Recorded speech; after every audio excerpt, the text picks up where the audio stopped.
Hi everyone, I'm Nigel Gordyke, co-organiser of the Wilmot Terry Fox Run. I am so excited and honoured to be speaking today with Bill Vigars. Hi Bill, how are you? Hi, Nigel. How you doing? Glad to I'm be doing, here. Thank you. thank you so much for doing this. Um, Well, thank you for doing this. By you doing this, and you have a fabulous team there. You and your wife. I follow you on Facebook, and you're always got something going on for Terry. You really well, keep his dream alive. well, he's such an inspiring figure, and that's what we're hoping to speak about today from someone who was actually there as part of the Marathon of Hope. And you had a prominent role in the Marathon of Hope in 1980. Can you tell us what your role was and how it came about? Well, people ask me that question a lot. I'll tell you how I got there. I was living in Welland, Ontario. I applied for a job with the Canadian Cancer Society as the provincial director of fundraising and PR. I got hired. I started the job in February of 1980, and my first 3 months or so were heavily involved in the April campaign for the Cancer Society until Terry started, and I had started following Terry. It was very low key. Um, I knew he was running. I hadn't met him. I knew just what I was told. And back then, Leslie Scrivener's was doing some articles about Terry. They were very small, one column in section 3. Over the progress of the run, they kept on getting closer and closer to the front page. But in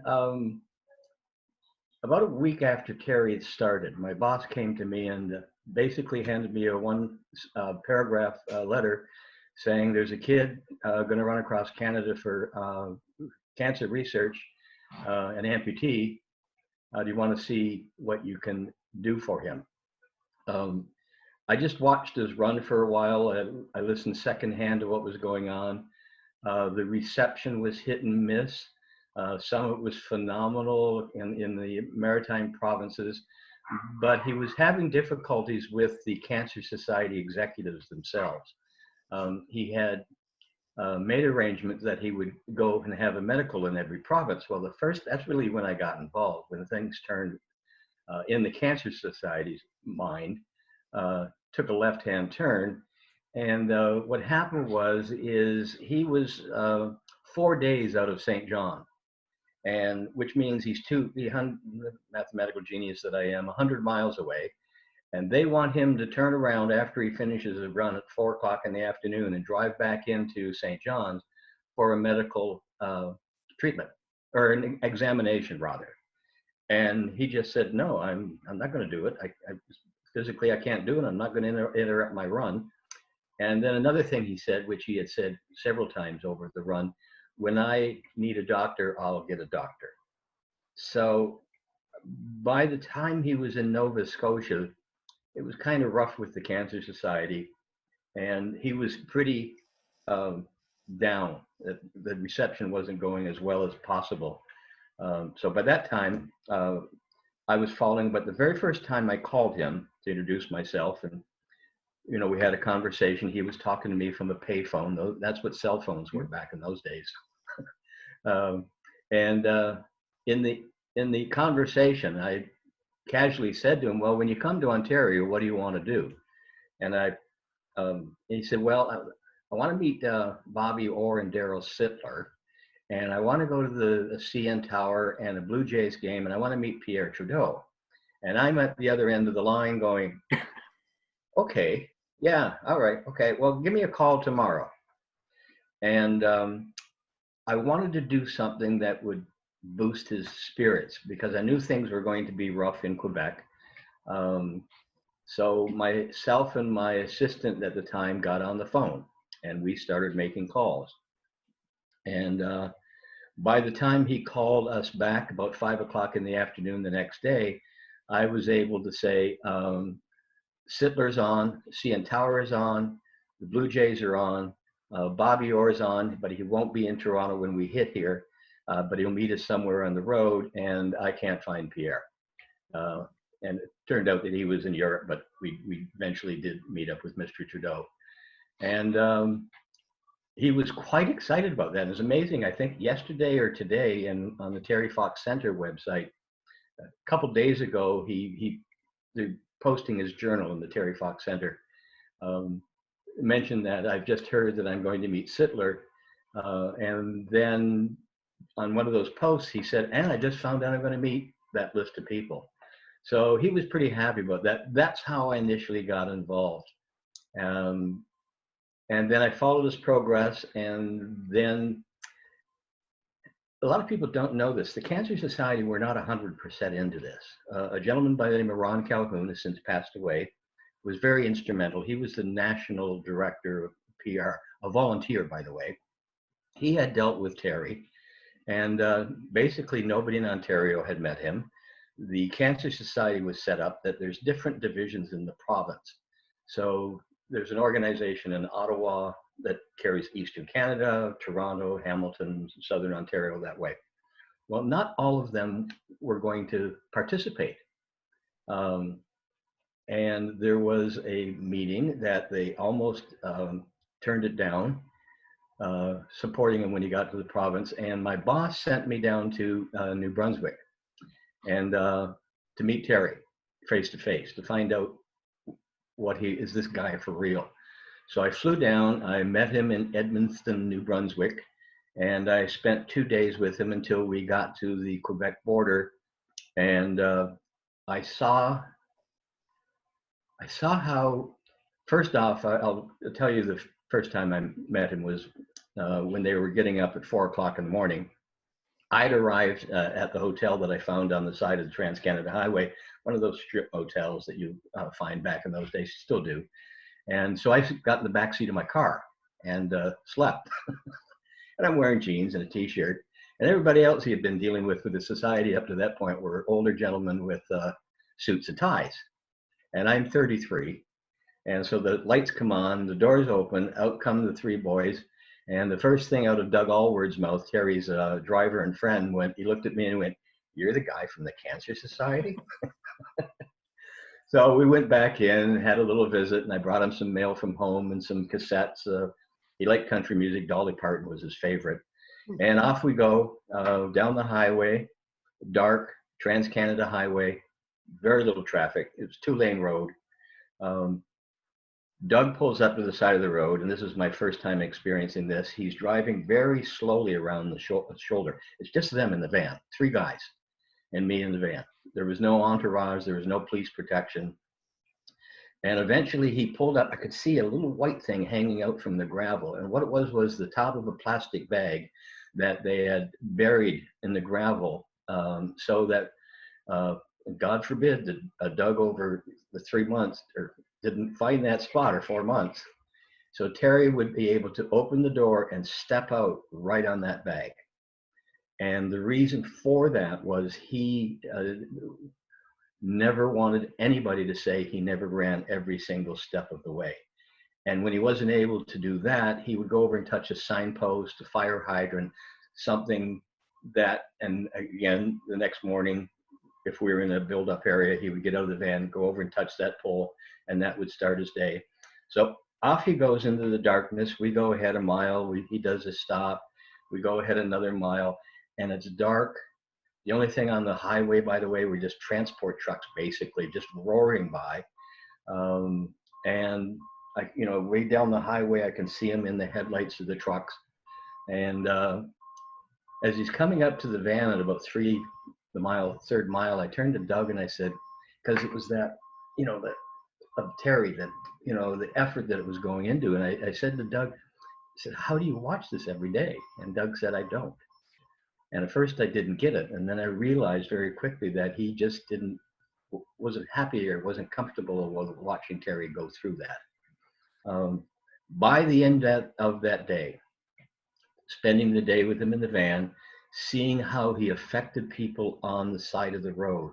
And again, we're in rural New Brunswick, at the end of a concession road. You're familiar with what that's there in Wilmot area.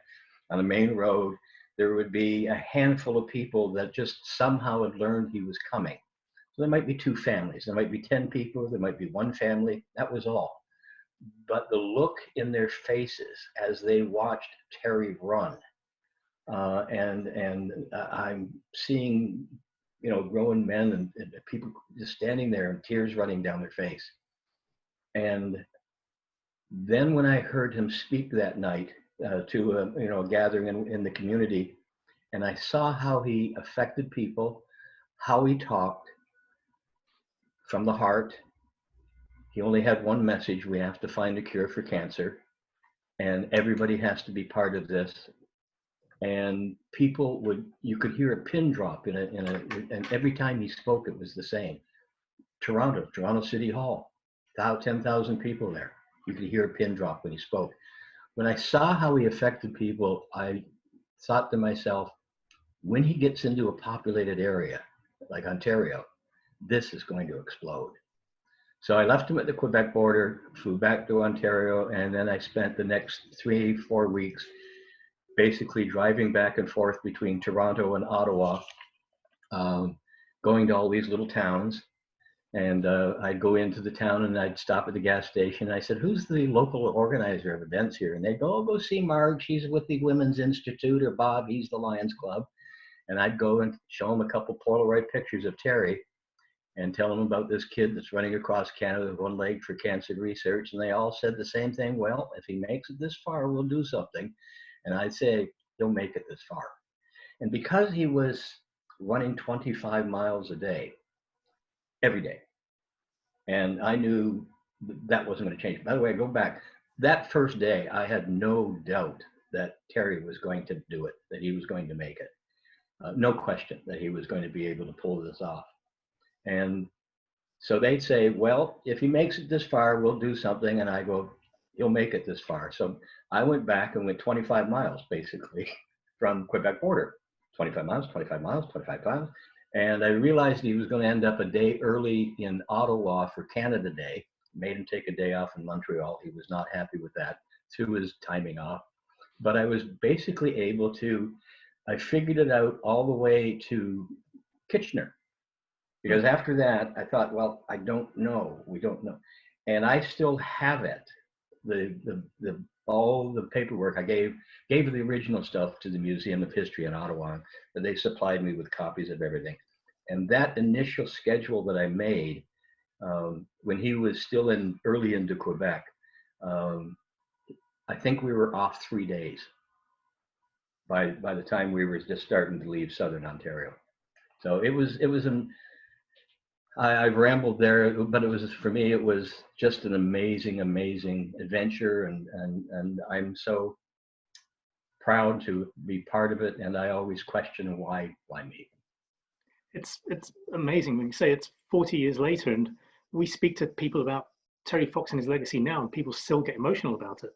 Yes, yeah. I mean, you noted earlier that in the early days there wasn't much media attention, and Terry's Marathon of Hope hadn't really captured the public's imagination yet.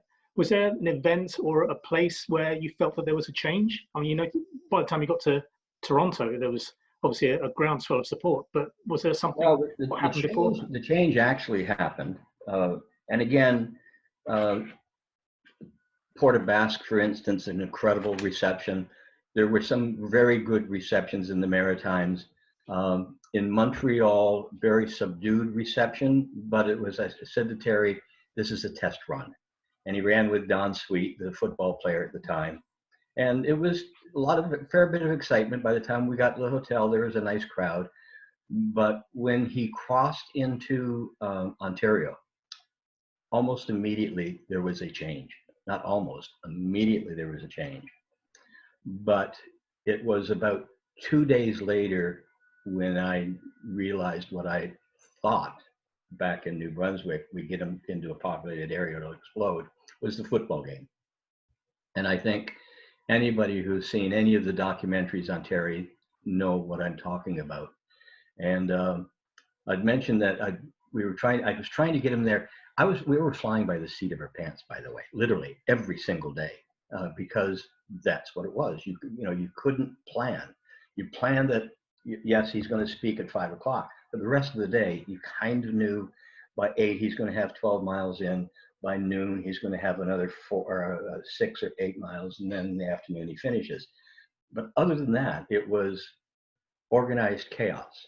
most of the time. Mm. But I had this idea of going down to Parliament Hill on Canada Day with Terry, with no contacting nobody ahead of time. And I was simply going to try and get up towards the stage or find the producer of the broadcast that was going on and bring them Terry. And we were standing in the lobby of the Four Seasons Hotel. By that time, they had become a great supporter of Terry.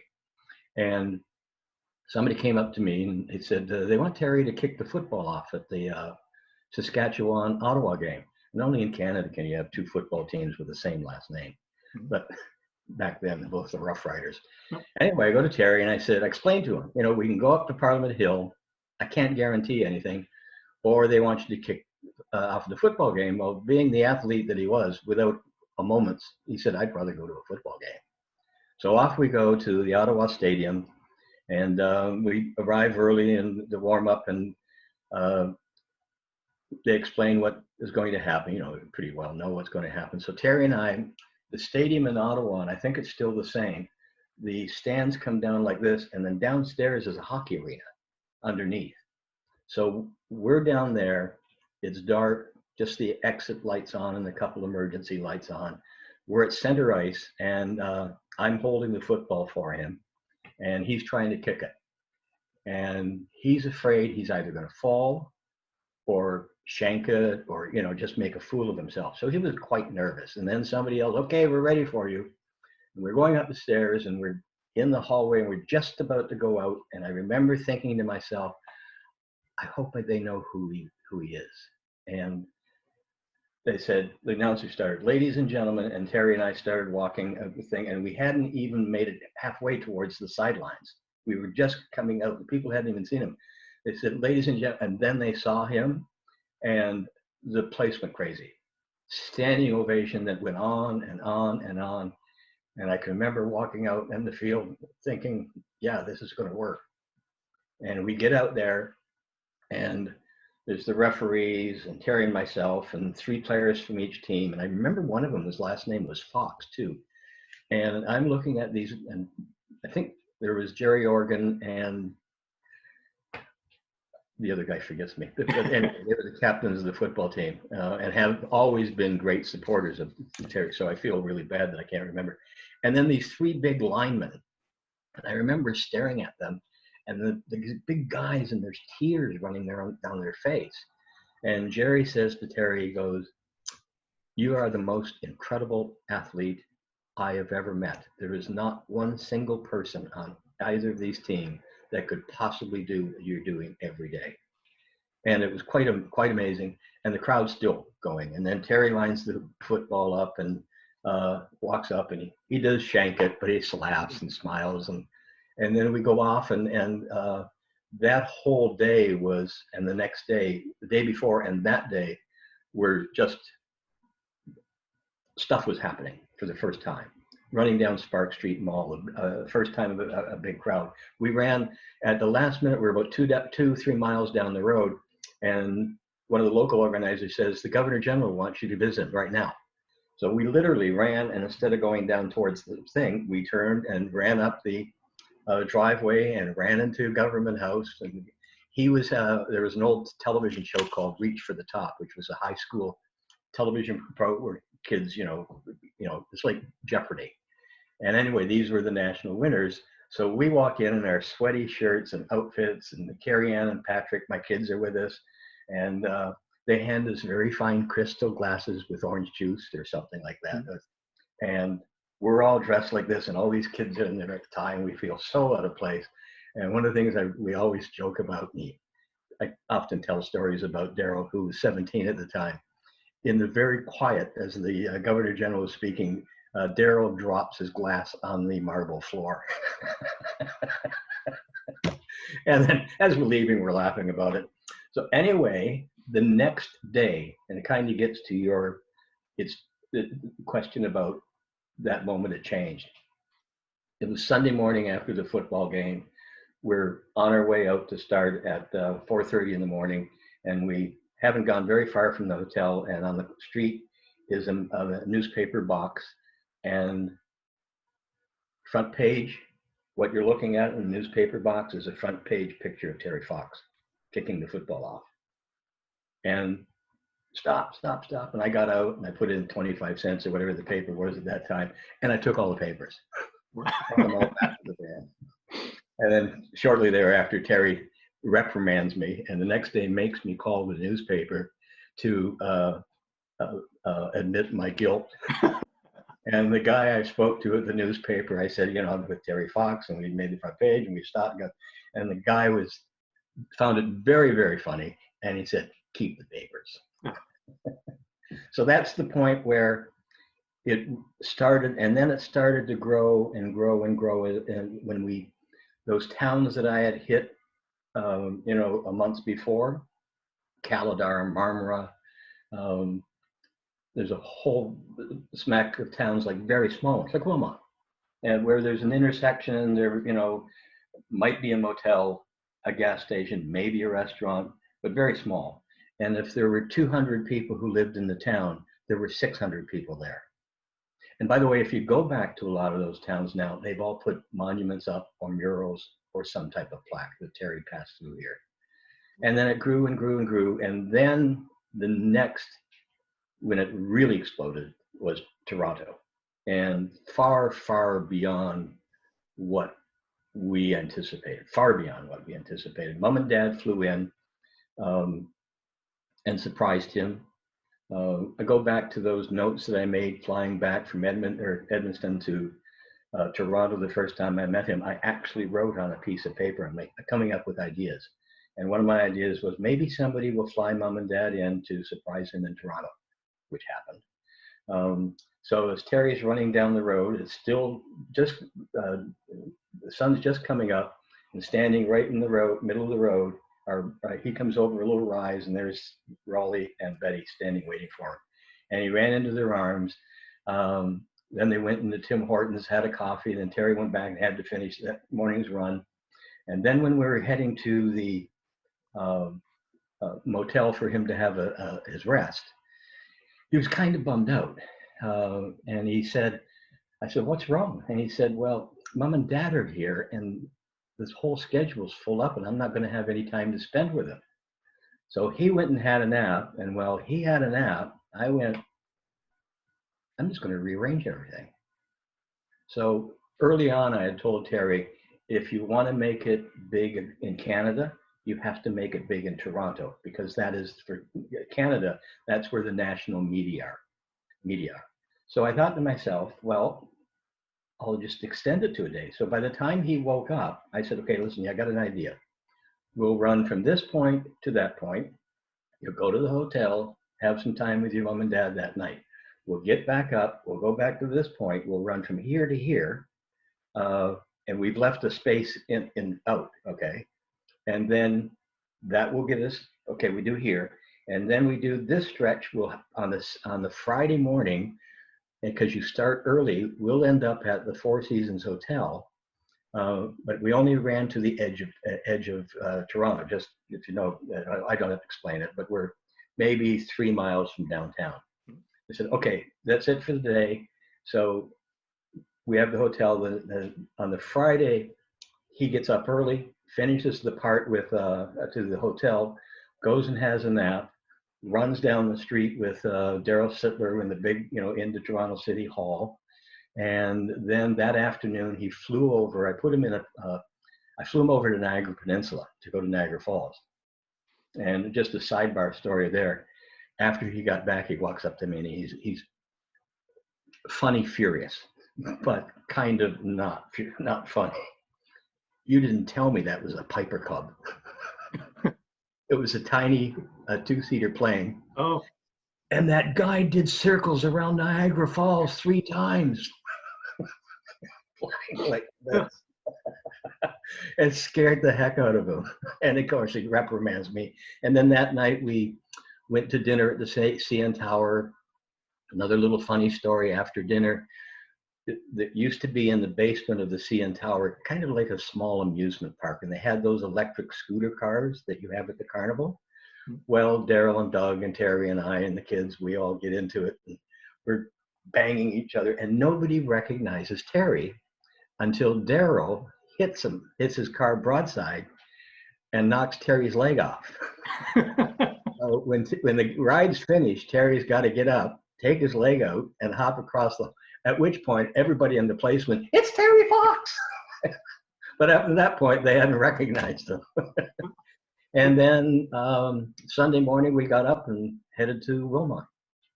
Ah, yeah, because you mentioned Kitchener earlier. We know that Terry was in Kitchener the day after he was in Wilmot. Yes, I know. He was in Wilmot July 20th. Yeah, though I have one.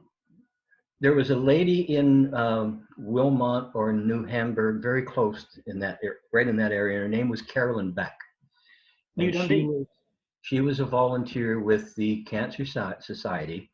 And when I go back and I tell you that the Ontario division almost didn't participate, it was a handful of people. One of them was my boss. That time, the volunteers had more power than the staff did. So although there was an executive director I answered to, I also answered to the volunteer who was in charge. He was a London Life executive, lived in London, wonderful man by the name of Ron Potter, and I always called him a man among men, because he rarely spoke, but when he did, people listened.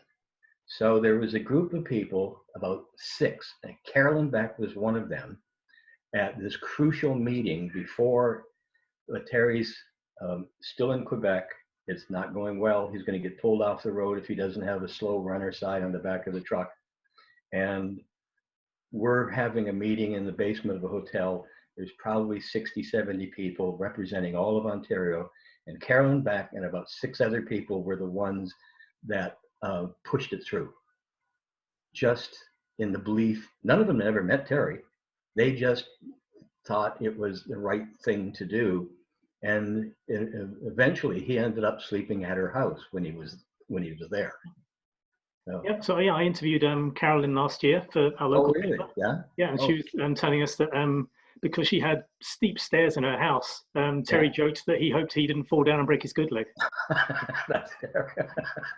Terry was a very, very funny guy, very dry sense of humor.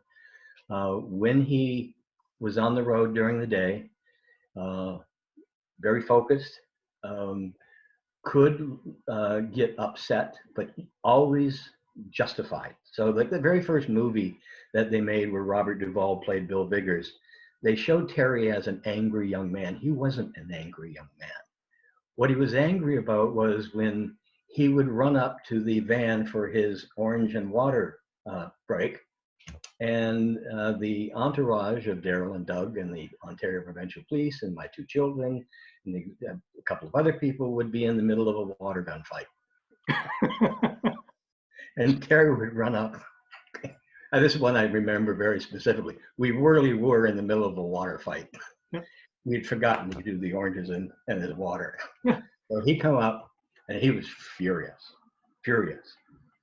But within 2 minutes after he had a drink in his orange, what it started, if you ever watch the documentary where Daryl there's pouring a jug. There was this orange jug that was always in the van full of water. And so they're being very, he's pouring the water and Terry's going, "Well, Daryl," because the documentary filmmaker had said, "Okay, Terry, I want you to do this," which was always the wrong thing to do to Terry, because he was, not phony. "Okay, man, I'm not going to act you would say." So he would go make it so they couldn't use it. "So, Daryl, how is your day?" "I am having a fun time running." Yeah. And in that scene, you can see Terry, he'll take a drink, and then he throws his water like that, and then he takes another thing, takes a drink. So what you can't see is I'm just out of frame, and he's pissed at me, but not really now, and he's throwing water at me. So that was Terry. Terry was, at the end of the day, pleasant, wonderful man to be around. I was actually going to ask you about the Robert Duvall thing, because I was reading about the Terry Fox story, the movie. How on earth did you pull that off, Robert Duvall? Oh, nothing. I had nothing to do with that. The gentleman who made it was the very first feature movie that HBO ever made. And the Toronto producer, who went on to be, I think he went on to become like a senior executive of HBO. I knew there was going to be a film made, only from what I was reading in the newspaper. And I saw the cat. So, and I knew that Eric Fryer was going to play Terry. So I get a call from their production office because I had to sign off on my part, and I wouldn't sign off. And they thought I was holding out for money, but I hadn't seen the script. And what I was holding out was to see the script, because if somebody was going to make a movie about Terry, I wanted to make sure it was 100% accurate. So when I got actually called down to their lawyer's office, a big, up in the Toronto Dominion Bank.